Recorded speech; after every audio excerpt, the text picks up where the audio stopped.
Yes, bana, anaamini akisha achana tu na Diba, Davis hatakuwa na sababu yoyote ile ya kumsumbua kama anavyomsumbua hivi sasa. Lakini majibu mabaya ya Regina yanamfanya Patrick ampige mpaka alazo hospitalini. Huku Peter hamuelewi kabisa Idi kutokana na reaction aliyokuja nayo leo kazini. Hivyo anamshtakia kwa Nkondindi.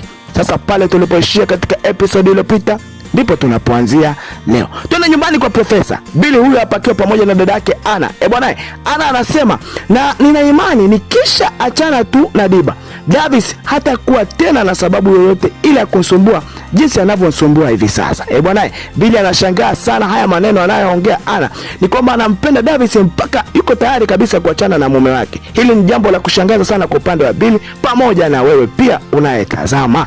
Lakini twende huku nyumbani kwa Patrick. Huyu hapa Davis, Enzo pamoja na Patrick bana. Sasa Patrick baada ya kumpiga Regina amekutana na Enzo pamoja na Davis. Patrick anasema hivi: na sijapata majibu sahihi wakati ninamuuliza, na mbaya zaidi namuuliza maswali yangu ananijibu jeuri na fedhuli. Hapo ndipo hasira iliponipanda na nikaamua kumzibua vizuri kabisa. Bwana, ni baada ya Regina kupeleka hospitalini kutokana na kipigo kikali alichokipata baada ya Patrick kumuuliza maswali yake mazuri tu, lakini Regina alionekana kujibu kwa jeuri sana na kwa fedhuli. Hivyo ilimpandisha hasira sana Patrick na kumfanya ampige vibaya mno. Tutoke hapo twende huku garage. Peter huyu hapa bana yuko zake Nkondindi, huyu hapa amekuja, wanasalimiana fresh. Sasa baada ya Nkondindi anamuulizia Idi yuko wapi, lakini Peter anakuwa na wasiwasi sana na kusema leo toka amefika simuelewi kabisa mjomba, yani hayuko sawa.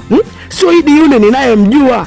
Bwana, wakati tayari Nkondindi ameshajua sababu ni nini iliyomfanya Idi akawa hivyo alivyo. Ni kwa sababu tu alimuona Sofia nyumbani kwa Idi kwa kupita, hivyo hana imani kabisa pamoja na rafiki yake. Tutoke hapo twende zetu huko hospitalini ambako Regina amelazwa. Patrick huyu hapa bana amekuja kumjulia hali kwa yale yote yanayoendelea. Sasa Patrick anamwambia Regina, unaona raha ya maisha ya kuja hospitalini? Unaona raha ya maisha ya kupigana kila siku? Unaona raha ya maisha ya kulazimisha kukupa maumivu? Ni maisha mabaya sana. Regina amekaa kimya tu anamsikiliza Patrick.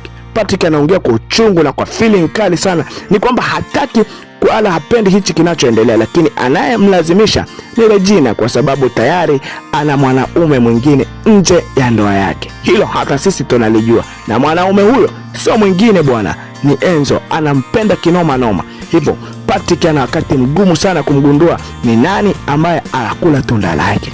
Full episode hii hapa.